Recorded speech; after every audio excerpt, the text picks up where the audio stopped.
Bismillahirrahmanirrahim. Iyyaka na'budu wa iyyaka nasta'in. Ghairil maghdubi.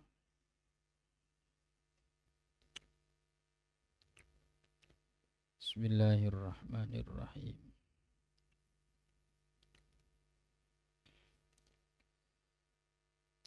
Qala al-mu'allif rahimahullahu ta'ala wa nafa'ana bihi wa bi'ulumihi fid dharain amin. Bismillahirrahmanirrahim. Al-iradah. Oh, iya. Nyampe mana? Al-iradah.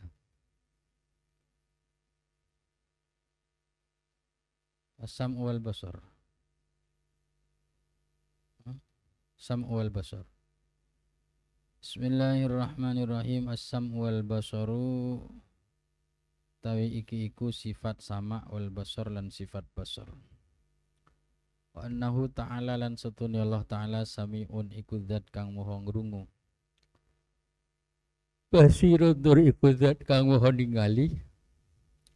Yasma'u ngrungu sapa Allah wa yara lan ningali sapa Allah. La ya'zubu ora lepas an sam'ihi sangking pengrunguni Allah masmu'un apa perkara kang den rungu. Wa in khafiya sanajan ono samar apa masmu'. Wala yaghibu lan ora ghaib an ru'yatihi sangking peningale Allah. Mar'iyun apa perkara kang den tingali.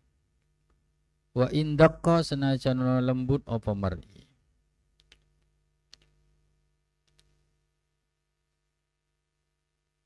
Wala yahjubu lan orang ngalangi sam'ahu ing pengrunguni Allah bu'dun apa jarak kang adoh. Wala yadfa'u lan ora nolak ru'yatahu ing peningali Allah. Zulamun apa atau zolamun apa petang. Yara ningali sapa Allah min ghairi hadaqatin sangking tanpa bola mata wa ajfanin lan kelopak mata. Wa yasma'u lan ngrungu sapa Allah min ghairi asmikhatin sangking tanpa gendang telinga. Wa adzanin lan kuping. Kama ya'lamu kaya oleh weruh sapa Allah fi ghairi qalbin kelawan tanpa ati. Wa yabtishu lan gepok sapa Allah bi ghairi jarihatin. Wa yabtushu lan nyerang atau gepok sapa Allah bi ghairi jarihatin kelawan tanpa organ. Wa yakhluqu lan dadekake sapa Allah bi ghairi alatin kelawan tanpa alat. Illa tusbihu krana ora nyerupani sifatuhu apa sifate Allah. Sifatil khalqi ing pira-pira sifati makhluk. Kama la tusbihu kaya oleh ora nyerupani dzatuhu apa dzati Allah. Zawatil khalqi ing pira-pira dzati makhluk. Al kalamu tawi iki ku sifat kalam. Wa annahu lan sedune Allah taala maha luhur sapa Allah. Mutakallimun iku zat kang dawuh kang guneman. Amirun tur iku zat kang merintah, nahin tur zat kang larang. Wa'idun zat kang paring janji, mutawa'idun tur paring ancaman. Bi kalamin azaliyin kelawan kalam azaliyin kang bangsa azali, qadimin kang qadim, qaimin kang jumeneng bidzatihi ing dalem dzati Allah. La yushbihu ora nyerupani apa kalamullah kalamul khalqi ing ucapane makhluk. gunemane makhluk. Laisa mengko ora ana apa kalamullah bisautin iku swara.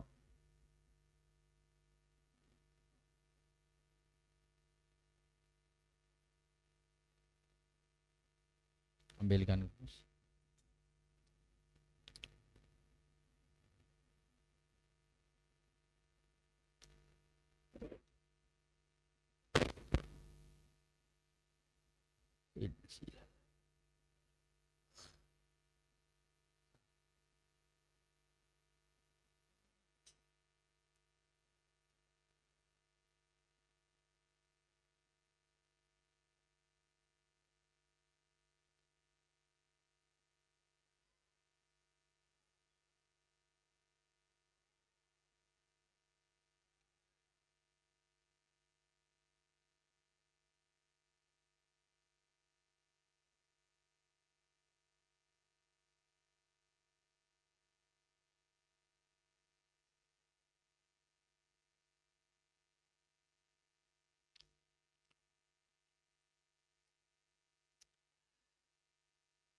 Yahdutsu falaisa mengko ora ana kalamullah apa kalamullah bisautin iku swara yahdutsu kang tumeka apa saut min silali hawain saking tiupane angin minin silali hawain saking sela-selane angin atau tiupane angin menyelinap saking sela-selane angin.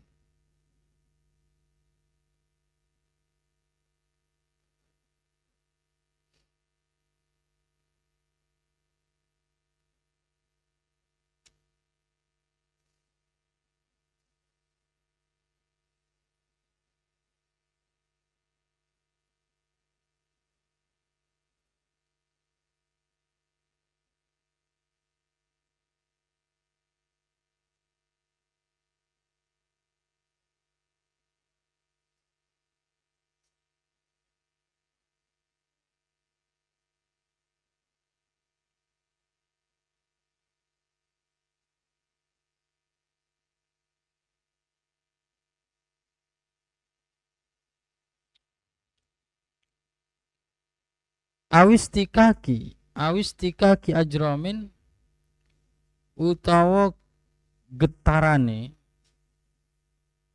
awistikaki ajromin to benturane piro-piro benda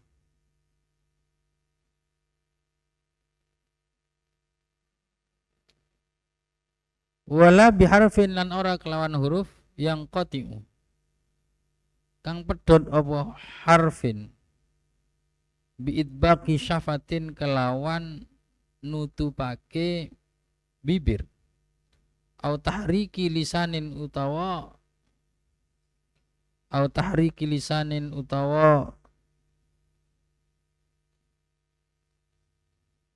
gerakake lidah. Wa annal Qur'ana lan satuni Qur'an wa Taurat lan Taurat wal Injila lan Injil wa Zabura lan Zabur kutubuhu iku pira-pira kitab Allah al munazzalatu kang den turunake ala rusuli ing atase pira-pira utusane Allah alaihi wassalam. Wa annal Qur'ana lan satuni Qur'an makruun iku iso den waca bil alsinah kelan pira-pira lisan.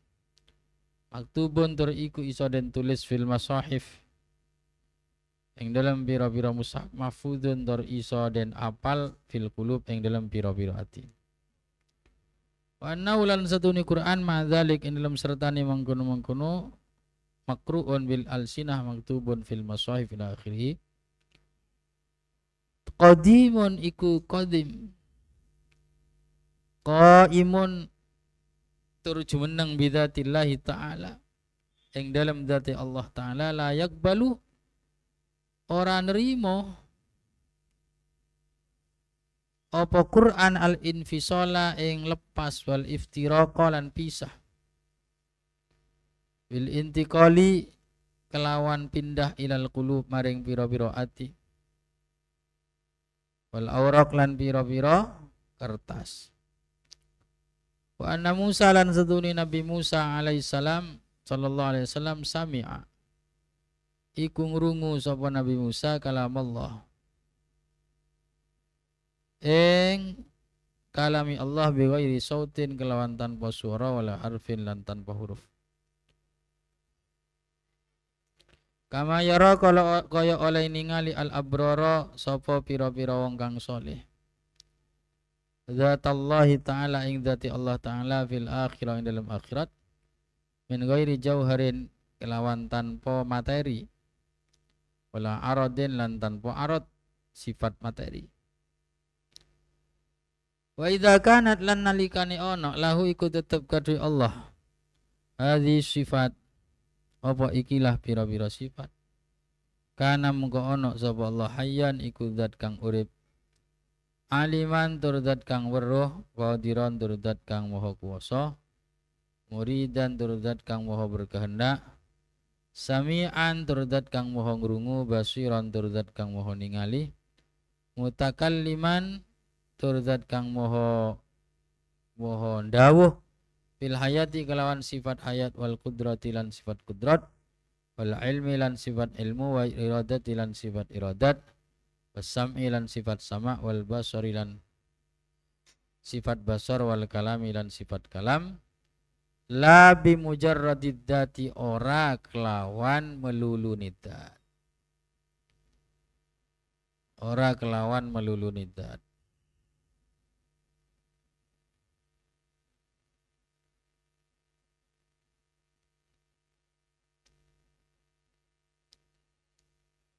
Sampai di sini Imam Al-Ghazali berbicara mengenai sifat Allah yang merupakan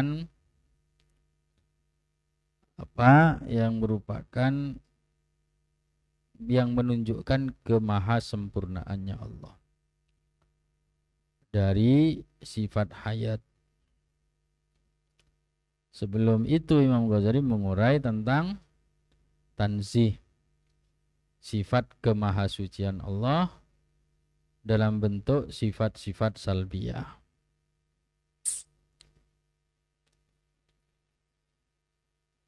Sifat salbiyah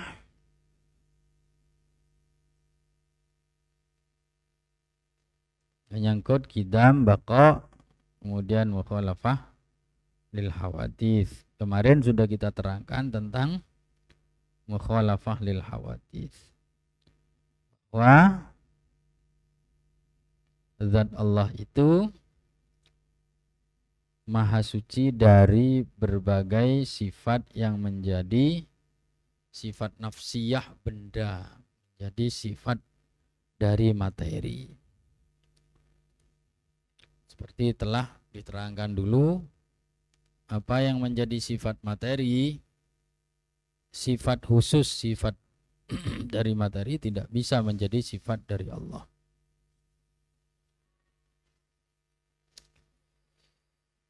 Itu diurai oleh Imam Ghazali di dalam pernyataan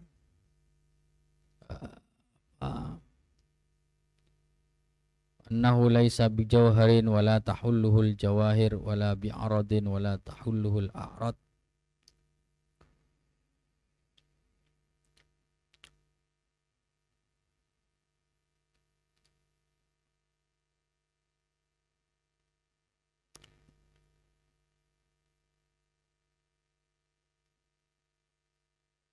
Intinya bahwa Allah itu tidak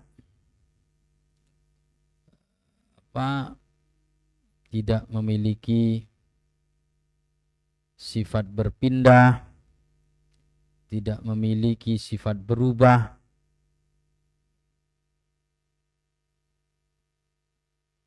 tidak bisa disifati dengan arah dan semacamnya.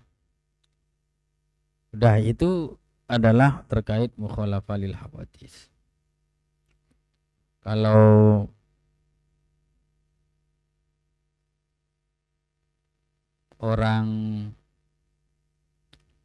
Hanabilah dan kelompok Wahabi menafsiri mukhalafah lil hawadits itu dengan Allah memiliki sifat yang berbeda dengan sifatnya makhluk. Jadi Allah punya sifat iyad, tapi sifat iyadnya Allah itu berbeda dengan iyadnya makhluk. Sama-sama mukhalafah lil hawadits tapi beda penafsiran. Allah itu beristiwa, bertempat di arsy. Tapi bertempatnya Allah itu berbeda dengan bertempatnya makhluk. Allah itu nuzul, turun dari atas ke bawah, dari arsy ke langit, artinya bergerak. Tapi turunnya itu berbeda dengan turunnya makhluk. Karena mereka memegang nas dan tidak mau mentakwil.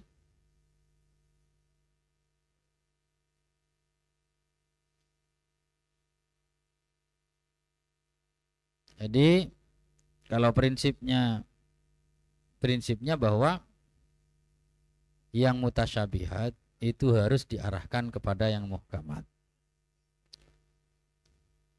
Bagaimana cara mengarahkan? Kalau menurut Asy'ariyah itu ditakwil atau ditafwid. Ayat muhkamatnya adalah laisa kamitslihi syai'. Laisa kamitslihi syai' itu sepakat. Semua aliran sepakat bahwa itu ayat muhkamat yang maknanya jelas. Tidak usah ditakwil-takwil. Nah, kalau ada ayat teks Al-Quran maupun teks hadis yang terkesan bertentangan dengan ayat ini, maka harusnya yang mutasyabihat dihamlu kepada yang muhkamat. Itu kan prinsip pengkompromian nas. Nah, di antara yang mutasyabihat apa? Di antaranya yadullah fauqa aydihim. Tangan Allah, sifat tangan Allah itu mutasyabihat. Mengapa kok mutasyabihat? Karena kalau diartikan lurus-lurusan akan menyebabkan laisa kamitsli, akan bertentangan dengan laisa kamitslihi syai'. Kalau diartikan lurus-lurusan Allah itu punya tangan, akhirnya orang berpaham bahwa Allah punya organ tubuh, punya tangan seperti tangan manusia. Nah, itu bertentangan dengan laisa kamitslihi syai'. Karena itulah yadullah itu ayat mutasyabihat. Lah prinsipnya mutasyabihat itu diarahkan kepada muhkamat. Orang jangan menjadikan mutasyabihat sebagai pedoman utama, tidak boleh. Walladzi anzala 'alaikal kitaba minhu ayatum muhkamat hunna ummul kitab wa ukhru mutasyabihat. Fa ammal ladzina fi qulubihim zaygun fayattabi'una ma tasyabaha minhu ibtigha'al fitnati wa ibtigha'a ta'wilih. Fa ammal ladzina fi qulubihim zaygun, orang yang di hatinya itu ada zaygun. Fayattabi'una ma tasyabaha, dia akan menjadikan ayat-ayat mutasyabihat sebagai pegangan. Mutasyabihat artinya belum jelas. Maksudnya itu masih muhtamal.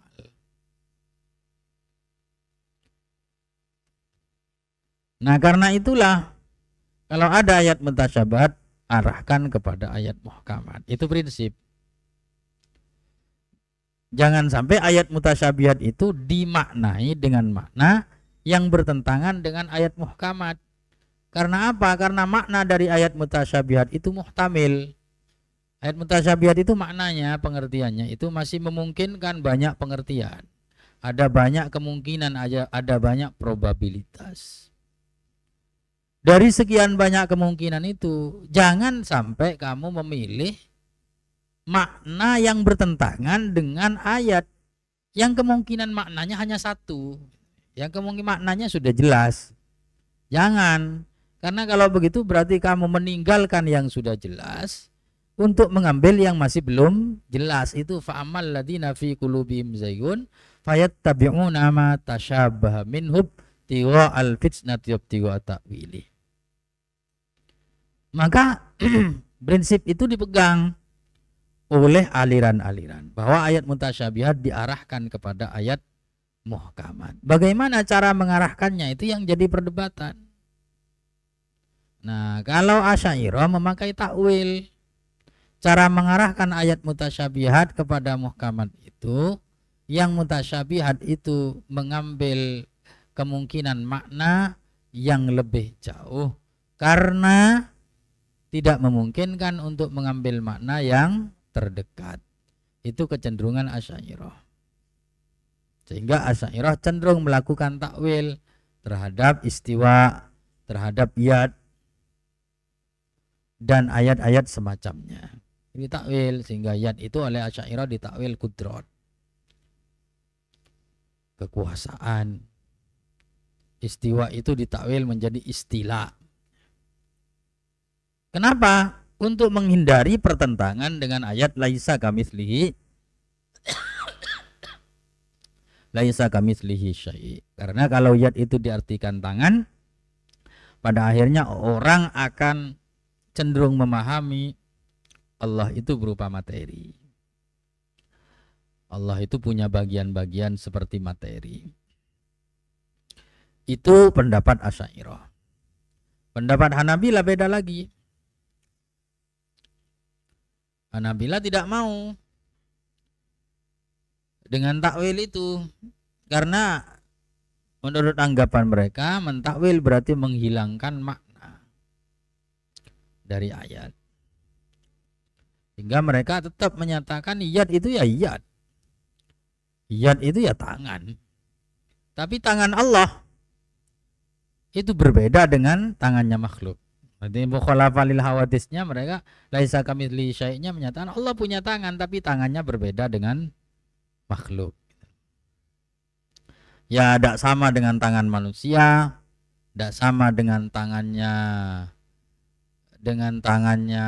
apa jin, dengan tangannya malaikat, dengan tangannya apa hewan, tidak sama. Pokoknya ya tidak sama. Punya tangan tapi tangannya tidak sama. Itu. Menurut Asy'ariyah penafsiran seperti itu riskan. Punya tangan tapi tangannya tidak sama. Orang tetap akan membayangkan Allah itu seperti Allah itu punya bentuk. Pada akhirnya orang akan membayangkan Allah itu punya bentuk. Dan itu yang menjadi penyakit dari munculnya penggambaran terhadap bentuk Tuhan. Yang menyebabkan orang-orang musyrik itu kemudian menggambarkan Tuhan dengan bentuk-bentuk aneh itu. Makanya Asy'ariyah menghindari itu.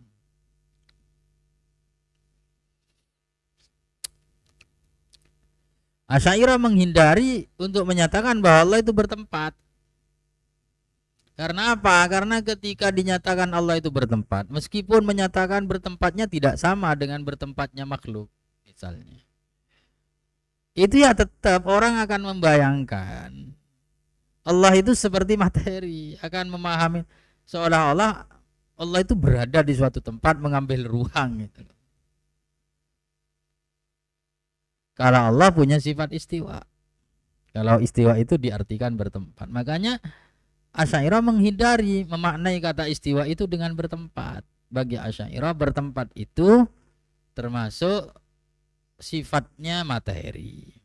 At-tahayyuz, tahayyuz mengambil ruang kosong sebagai sebuah tempat itu adalah sifat dari benda. Dan tidak bisa dijadikan sifat dari Allah.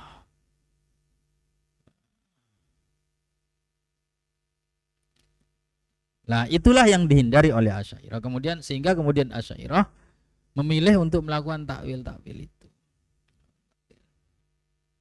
Karena jelas ketika tidak mentakwil ayat semacam itu, orang akan membayangkan Allah itu berbentuk.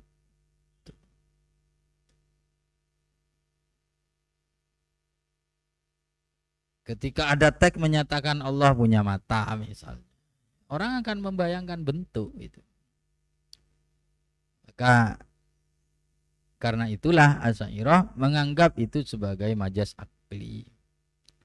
Kata yad itu majas akli. Artinya yad itu tidak dilihat sebagai zatnya, tapi dilihat sebagai fungsinya. Itu majas akli. Jadi yad itu adalah fungsi dari yad yang dimaksud. Itu yang disebut dengan wujud akli dalam maratibul wujud yang diurai oleh Imam Ghazali dalam Faisalut Tafriqah itu.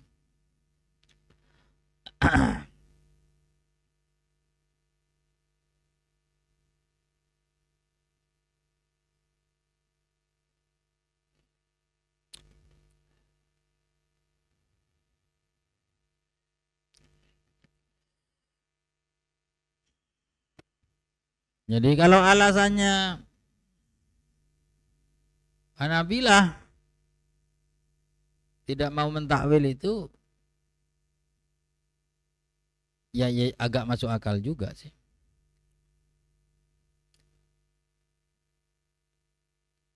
Kita tidak bisa mau menghindarkan semua sifat makhluk dari sifat Allah. Itu alasannya.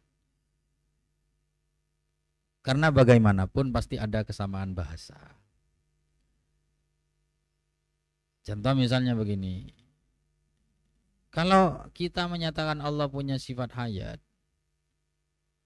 bukan berarti kita menyamakan mentasbih Allah dengan makhluk, karena makhluk juga punya sifat hayat. Kalau kita menyatakan bahwa Allah punya sifat kalam, sementara makhluk juga punya sifat kalam, bukan berarti kita mentasbih Allah dengan makhluk. Itu alasan Hanabilah. Ya sama ketika kita menyatakan Allah punya sifat iyad, bukan berarti kemudian kita mentasbih Allah dengan iyadnya makhluk. Makanya mereka menyatakan iyad, tapi iyad yang tidak sama dengan makhluk. Asy'ariyah tidak mau dengan itu. Karena apa? Untuk hal-hal yang sifatnya fisik di makhluk itu, yang sifatnya fisik di makhluk, bukan fungsi, itu akan menyebabkan orang membayangkan Allah itu berbentuk. Enggak dipilihlah takwil oleh Asy'ariyah sebagai bentuk usaha untuk menyelamatkan akidah makhluk dari kecenderungan penggambaran terhadap bentuk Tuhan. Itu awal mulanya. Kenapa kemudian berbeda pendapat? Apapun itu, kita meyakini bahwa pilihan Asy'ariyah itu lebih tepat. Tapi bukan berarti kita mau mengkafirkan yang tidak sama dengan Asy'ariyah. Ya sudah, yang disembah itu ya sama. Yang mau mentakwil dan yang tidak mau mentakwil sebetulnya zat yang disembah itu sama. Cuma mungkin ada perbedaan penafsiran terhadap sifat-sifat. Tapi sebetulnya sama. Jangan sampai menyatakan bahwa zat yang disembah oleh orang Hanabilah atau orang Wahabi itu berbeda dengan zat yang disembah oleh kita hanya gara-gara beda penafsiran tentang sifat. Jangan. Karena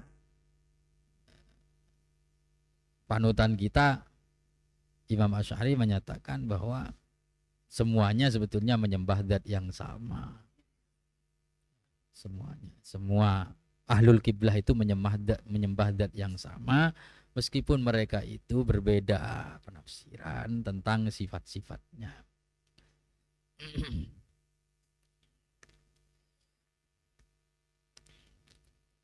Karena mereka merujuk kepada dalil yang sebetulnya juga sama, cuma beda penafsiran terhadap arti dari dalil itu. Perbedaan penafsiran itu tidak kemudian menyebabkan perbedaan zat, tidak.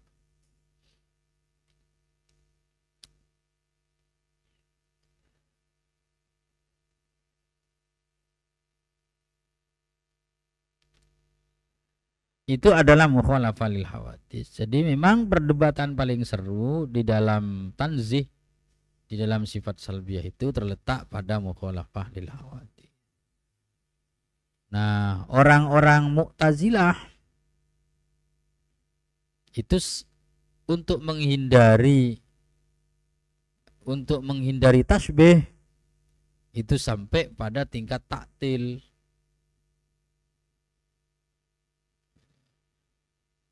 Kalau orang Asy'ariyah untuk menghindari tasbih, mereka memilih melakukan takwil. Orang Hanabilah menghindari tasbih, tapi mereka tidak mau melakukan takwil. Hanabilah tetap mereka tidak musabbihah, tidak menyerupakan Allah, tapi mereka tidak mau mentakwil. Asy'ariyah tidak mau menyerupakan Allah, tapi mau mentakwil. Lah, Mu'tazilah untuk menghindari tasbih itu sampai mereka taktil. Taktil itu apa? Meniadakan sifat yang jelas-jelas dinas oleh Al-Quran dan hadis.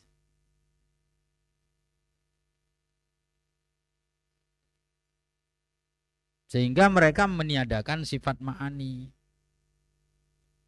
Jadi Mu'tazilah kemudian gara-gara tidak ingin mentasbih Allah, sampai mereka menyatakan bahwa sifat ma'ani itu tidak ada.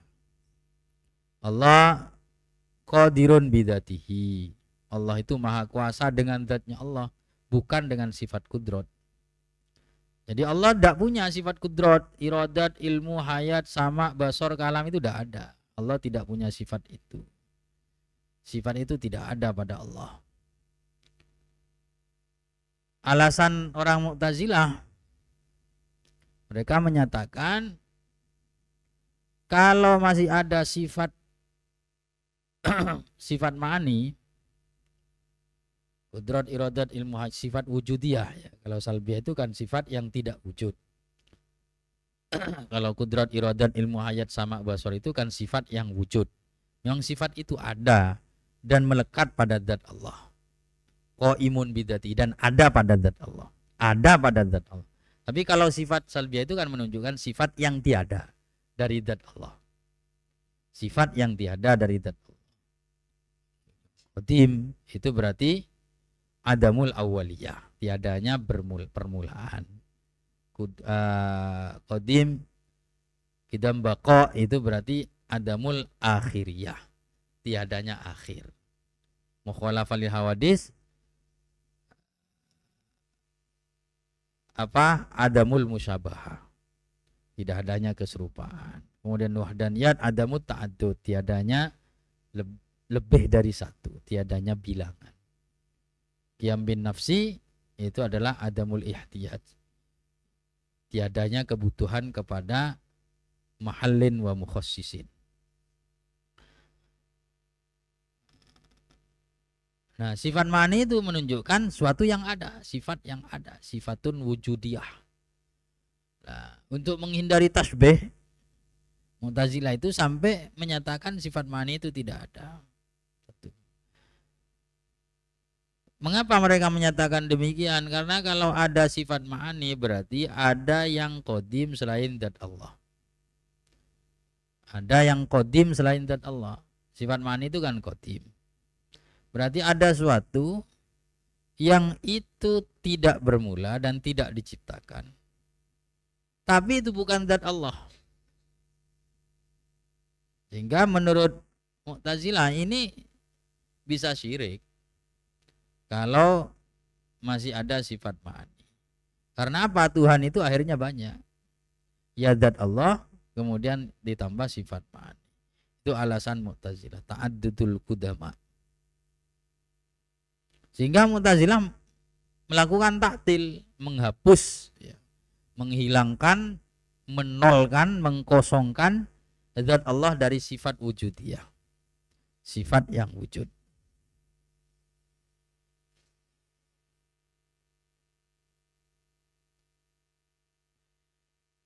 Jadi Allah itu maha kuasa iya, tapi Allah tidak punya sifat kudrat. Hai qadirun bidatihi, maha kuasa dengan zatnya. Muridun bidatihi, alimun bidatihi, sami'un bidatihi, basirun bidatihi. La bisifatin, bukan dengan sifat.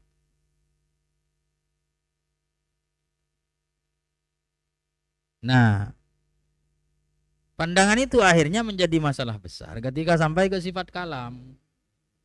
Itu yang akhirnya jadi masalah besar. Karena kemudian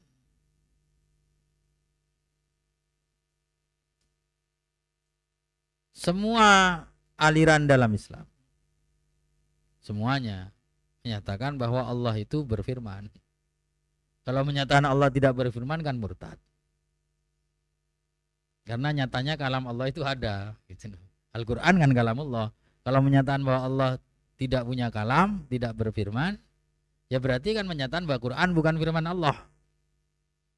Nah itu kan murtad kalau begitu. Maka secara keniscayaan seluruh aliran dalam Islam itu ya secara niscaya mereka menyatakan bahwa Allah itu berfirman. Itu kemudian menjadi masalah besar taktilnya Mu'tazilah. Karena apa? Ketika Allah itu berfirman dan Allah itu tidak punya sifat berfirman, tidak punya sifat kalam. Allah berfirman tapi Allah tidak punya sifat kalam. Berarti kalamullah itu apa? Kalamullah itu apa? Sifat Allah atau bukan? Maka Mu'tazilah memilih menyatakan kalamullah itu bukan sifat Allah, tapi kalamullah itu makhluk Allah.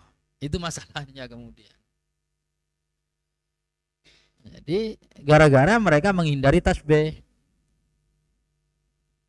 maka terjadi dilema ketika sampai ke kalamullah. Mereka tidak mau mengakui tidak ada kalamullah, murtad. Karena tidak mengakui Quran. Loh, kalau mereka mengakui kalamullah itu ada, maka apa hakikat kalamullah?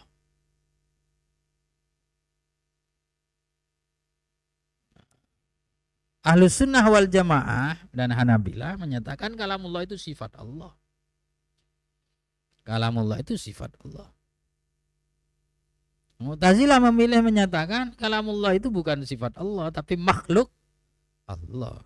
Pernyataan kalamullah itu makhluk Allah ini kemudian menyebabkan masalah teologis.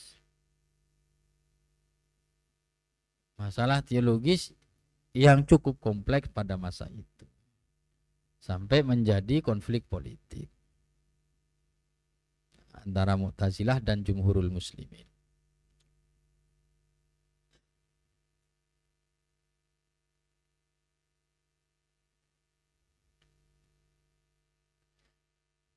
Jadi ulama kita tidak terima ketika dinyatakan bahwa kalamullah itu makhluk yang diciptakan oleh Allah. Tidak terima ulama kita. Karena itu mengurangi kekudusan.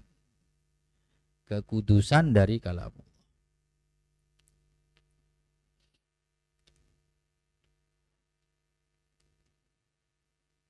Tapi memang teori minyak Mu'tazilah itu lebih mudah difaham oleh orang awam. Lebih mudah memang Mu'tazilah. Mu'tazilah lebih ketika orang awam diterangkan dengan akidah Mu'tazilah mudah mereka faham. Masalah Qadariyah misalnya gampang. Orang Mu'tazilah menerangkan itu bahwa manusia melakukan sesuatu berdasarkan kehendaknya sendiri, kekuatannya sendiri, bukan ditakdir oleh Allah. Itu mudah difaham oleh orang. Daripada akidahnya Asy'ariyah. Manusia itu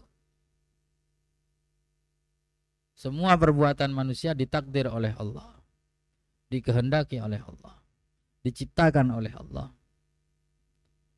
tapi dilakukan dengan sengaja oleh manusia dengan kehendaknya sendiri dan kekuatannya sendiri.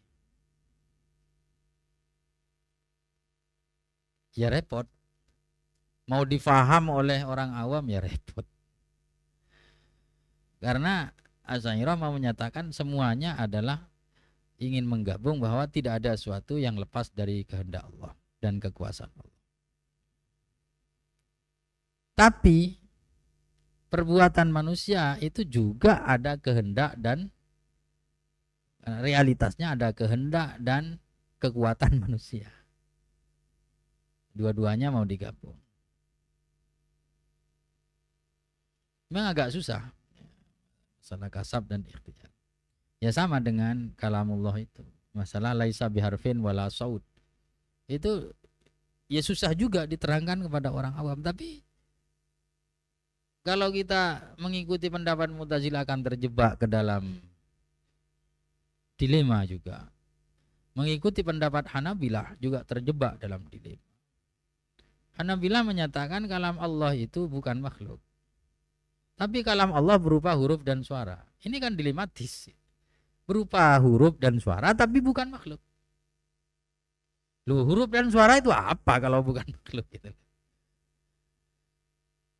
Nah, seolah-olah Hanabilah mau menyatakan Allah itu ketempelan suara dan ketempelan huruf. Punya sifat suara, punya sifat huruf. Dan sifat itu bukan makhluk. Oh ya ada suara dan huruf tapi bukan makhluk. Lah repot. Yang Mu'tazilah itu gampang difaham.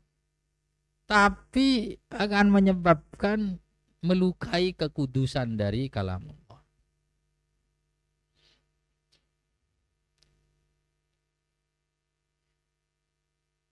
Dan akan menyebabkan kalamullah itu menjadi kalau menyatakan kalamullah itu makhluk akan menyebabkan ada makhluk yang tidak diciptakan.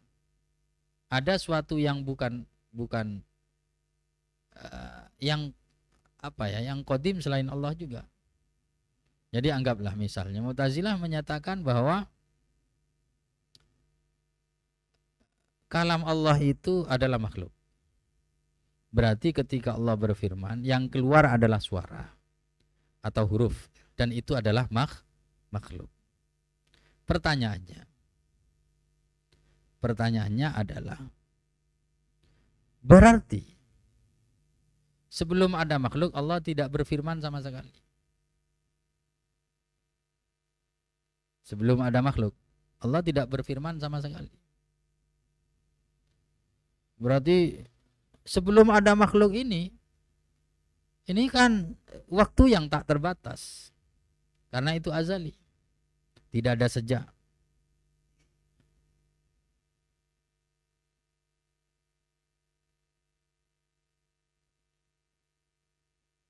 Ya bingunglah kemudian.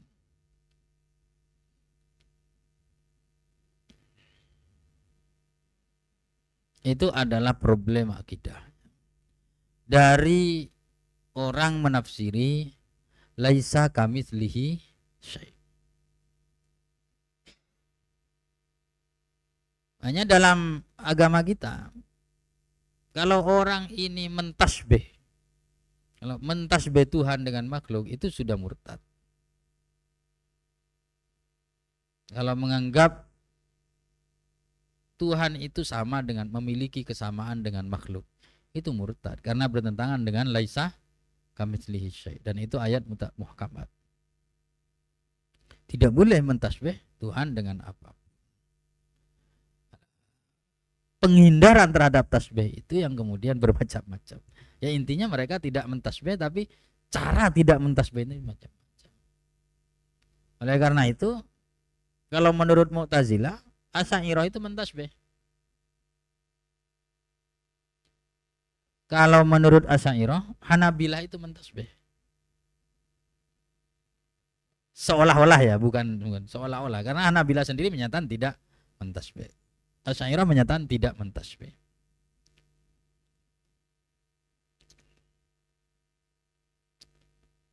Nah, itu marotib tahapan orang memahami laisa kamitslihi syai'.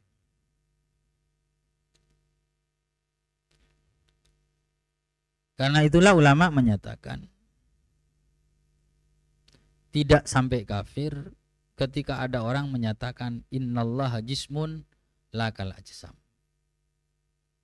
Allah itu jisim, tapi la kal ajsam, yang tidak sama dengan beberapa jisim, dengan jisim-jisimnya.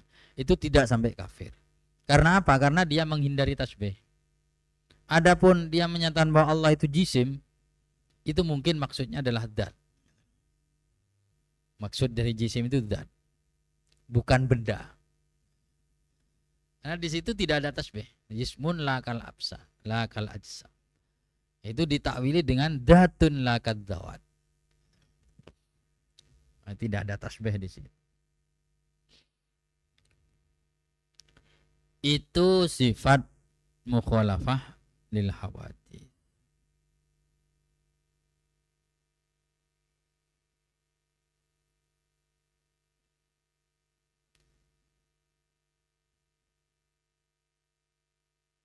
Jadi jelas sekali Imam Ghazali mengurai itu.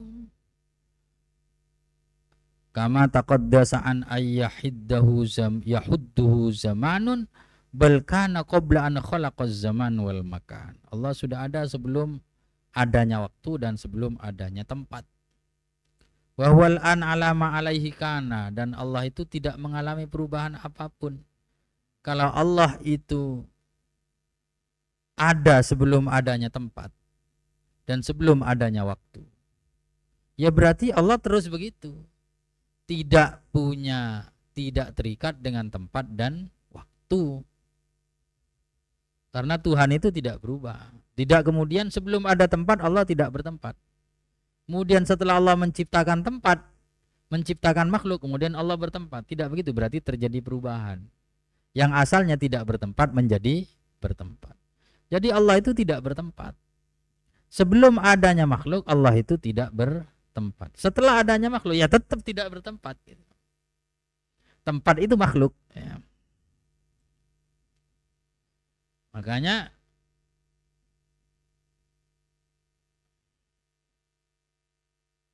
senjata logika, ya, senjata utama logika Asy'ariyah tidak mau menyifati Allah itu dengan tempat. Meskipun ada ayat Ar-Rahmanu 'alal arsy istawa. Mentakwil istiwa itu bukan bertempat. Itu adalah sebelum adanya arsy. Kalau Allah itu punya sifat bertempat, maka sebelum adanya arsy Allah bertempat di mana?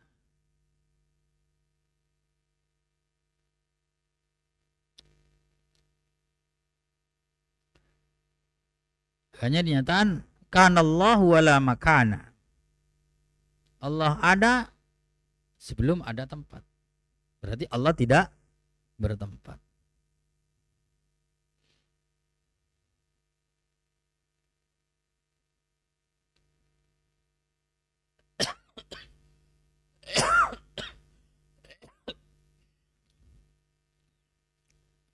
Ibnu Taimiyah kemudian membuat sebuah faham teologis yang menurut saya itu sangat dilematis. Ketika Ibnu Taimiyah menyatakan bahwa qadim jinsi, kidam jinsi.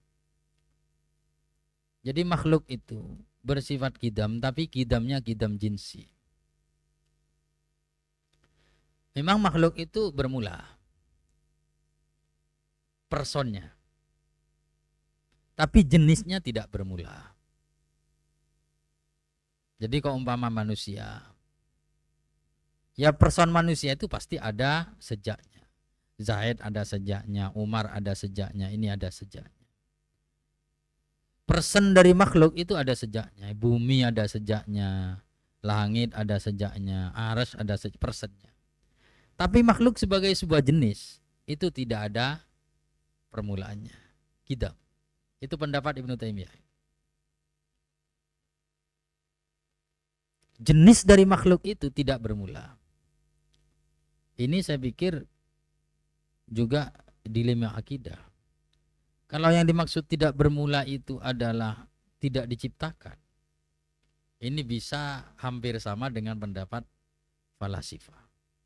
Tapi semoga yang dimaksud tidak bermula itu bukan begitu.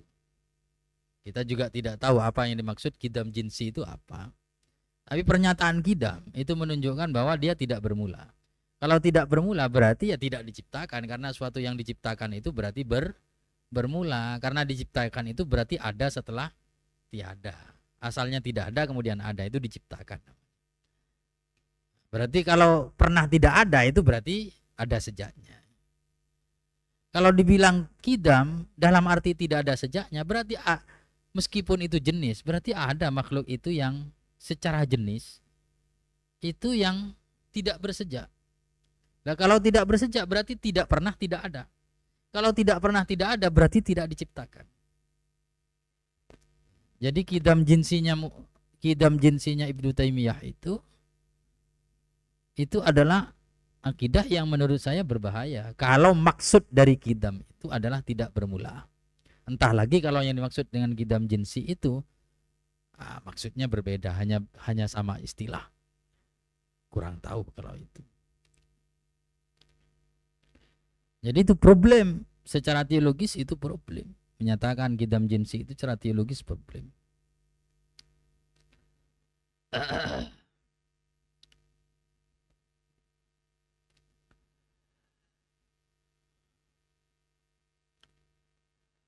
Kemudian sifat berikutnya rumusan Asy'ariyah untuk tanzih, untuk kemahasucian Allah adalah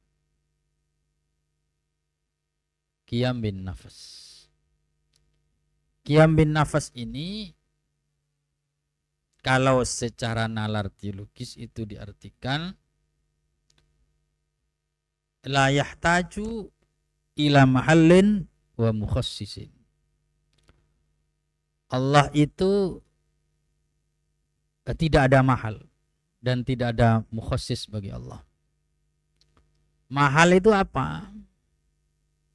Mahal itu ya semacam tempat. Jadi mahal itu adalah tempatnya a'rad.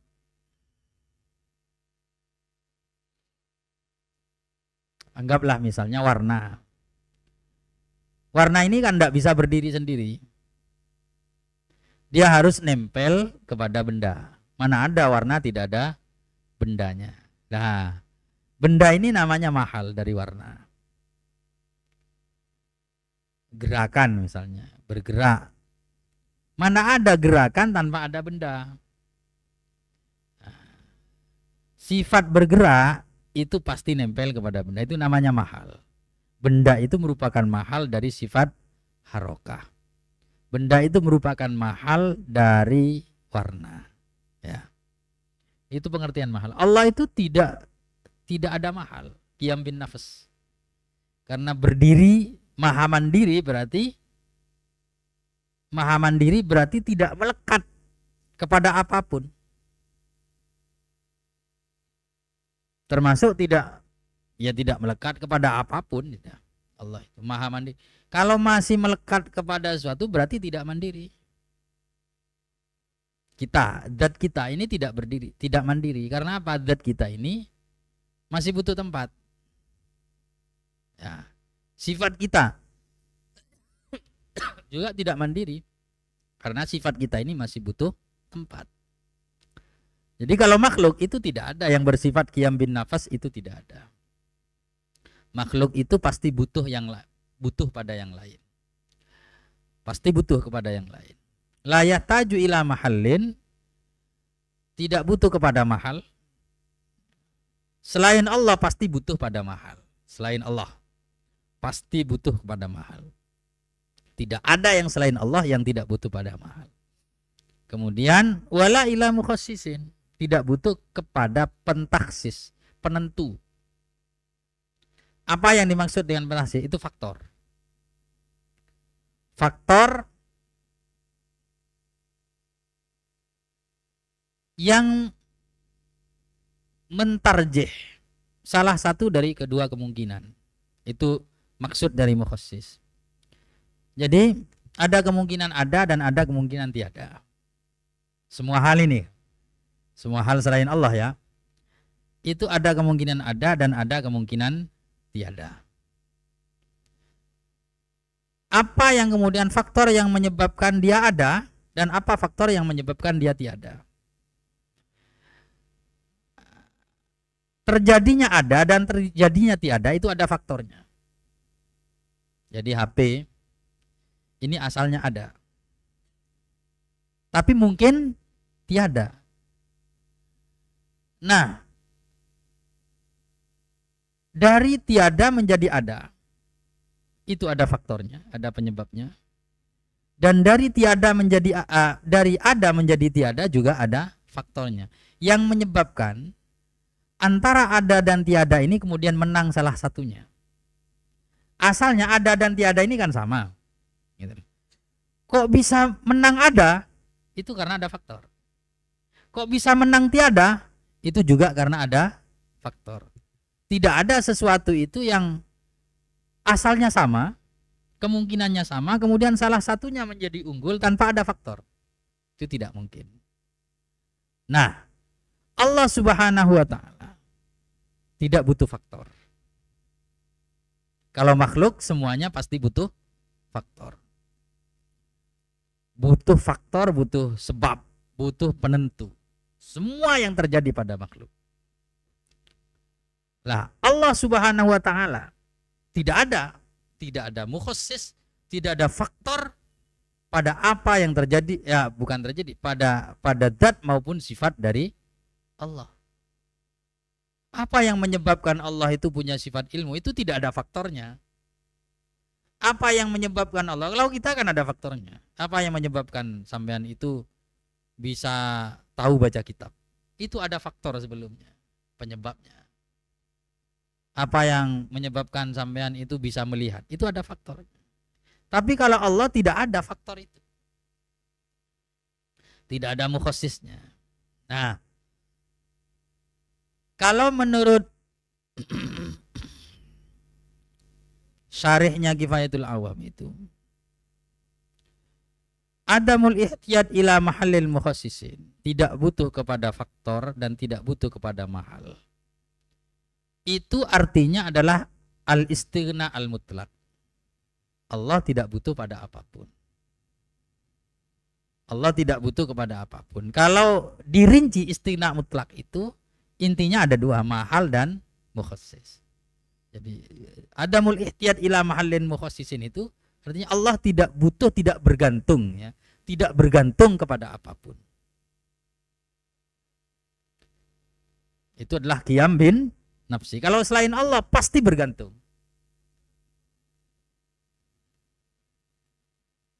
Maka sifat kebergantungan dan kebutuhan itu tidak ada pada zat Allah. Kalau kepada zat selain Allah itu selalu ada. Tidak ada yang selain Allah yang terlepas dari ihtiyat, dari kebergantungan. Tidak ada. Allah terlepas secara absolut, secara mutlak dari kebergantungan dan dari kebutuhan. Urayanya ada dua, baik dari mahal maupun dari mukhassis. Berarti itu istighna mutlak.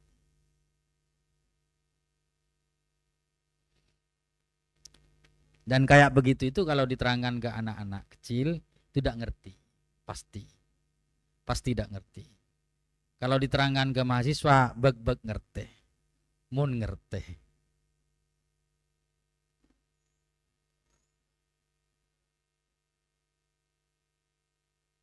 Kemudian yang terakhir sifat tanzih itu adalah wahdaniyat. Wahdaniyat berarti tiadanya ta'addud, hanya satu, tidak adanya bilangan. Ta'addud itu berarti lebih dari satu. Pada zat Allah, pada sifat Allah, dan pada af'alillah. Dalam arti tidak ada yang menyamai zat Allah, tidak ada yang menyamai sifat Allah, dan tidak ada yang menyamai fi'lullah. Ya, tidak ada yang memiliki perbuatan selain Allah. Nanti ya urayanya juga panjang.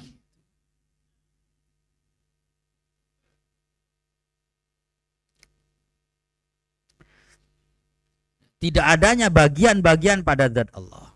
Itu juga masuk kepada wahdaniyat. Karena kalau ada bagian itu berarti lebih dari satu. Tidak adanya bagian-bagian pada masing-masing sifat Allah. Jadi hayat Allah cuma satu. Sifat ilmunya Allah cuma satu. Tidak dua, tidak tiga, dan seterusnya. Itu juga masuk kepada wahdaniyat.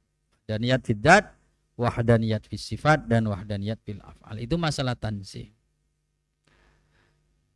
Wahdaniyat itu menempati posisi yang sangat penting di dalam teologi. Karena apa? Karena itu yang secara plek, yang secara lafdzon wa maknan itu menunjukkan tauhid. Lafdzon wa maknan, sifat wahdaniyat itu yang secara lafdzon wa maknan itu menunjukkan tauhid. Yang disebut dalam qul huwallahu ahad, Allahus samad, lam yalid wa lam yulad wa lam yakun lahu kufuwan. Wa lam yakun lahu kufuwan atau kufuan. Itu menunjukkan wahdaniyat.